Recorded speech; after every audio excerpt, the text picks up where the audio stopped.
Hi friends, ఈరోజు మనం టమాటా పప్పు ఎలా వండుకోవాలనేది చూద్దాం ఫ్రెండ్స్. దీనికి ముందుగా కడిగి పెట్టుకున్న టమాటాలు ముక్కలు, ఉప్పు, కారం, పసుపు అన్నీ కావాలి ఫ్రెండ్స్. దీనికి పప్పు కుక్కర్లో నానబెట్టుకున్న పప్పుతో పాటు టమాటా ముక్కలు, పసుపు, కొంచెం కారం వేసుకోవాలి ఫ్రెండ్స్. ఇవన్నీ బాగా కలిపి పెట్టుకొని ప్రెషర్ కుక్కర్లో పొంగకుండా మంచిగా ఉడకడానికి కొంచెం నూనె, ఆయిల్ యాడ్ చేసుకుందాం ఫ్రెండ్స్.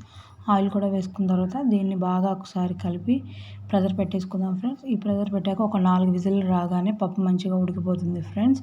ఇంకో పప్పు బాగా ఉడికిపోయింది ఫ్రెండ్స్. ఇక చూడండి, ఈ విధంగా ఒకసారి పప్పు కుదిరితే బాగా కలుపుకుందాం ఫ్రెండ్స్. ఇక చూడండి, ఈ విధంగా మంచిగా కలిగిపోయింది. దీంట్లో పులుపుకు టమాటాల పులుపు సరిపోయినప్పుడు కొంచెం చింతపండు పులుపు కూడా వేసుకుందాం ఫ్రెండ్స్.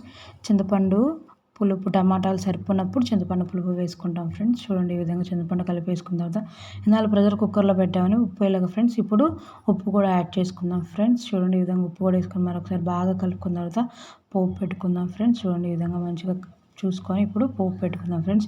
పోపుకు నూనె పొయ్యి మీద పెట్టుకొని దాంట్లో ఎండుమిర్చి బాగా ఒకసారి కలపెట్టుకొని మంచిగా వేగిన తర్వాత వెల్లుల్లిపాయలు కూడా 4 వైపులా అంతా కలగలుపుకొని మంచిగా ఎర్రగా గోల్డ్ కలర్లో వచ్చేంత వరకు వేయించుకొని, ఈ వేయించుకున్న దాంట్లో కొంచెం తాలింపులు, కొంచెం కరివేపాకు అన్నీ వేసుకొని కలగలుపుకోవాలి ఫ్రెండ్స్. ఈ విధంగా బాగా వేగి ఎర్రగా చిటచిటలాడేటప్పుడు పప్పు పోసుకుందాం ఫ్రెండ్స్. చూడండి ఫ్రెండ్స్, పప్పు ఎంత చిటచిటలాడుతూ మంచిగా ఉడుకుతుందో.